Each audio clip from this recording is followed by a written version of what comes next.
কবি বীরেন্দ্র চট্টোপাধ্যায়ের লেখা একটি কবিতা, আমার ভারতবর্ষ।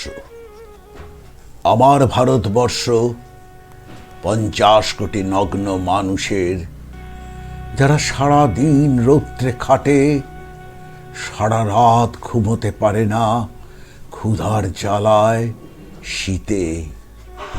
কত রাজা আসে যায়, ইতিহাসে ঈর্ষা আর তেষ আকাশ বিষাক্ত করে, জল কালো করে, বাতাস ধোঁয়ায় কুয়াশায় ক্রমে অন্ধকার হয়।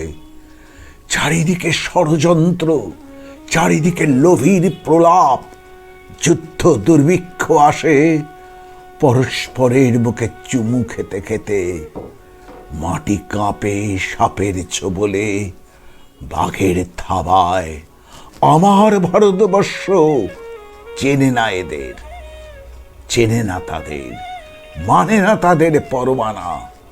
তার সন্তানেরা ক্ষুধার জ্বালায়, শীতে চারিদিকের প্রচণ্ড মারের মধ্যে আজ ঈশ্বরের শিশু, পরস্পরের সহোদর। আজ ঈশ্বরের শিশু, পরস্পরের সহোদর।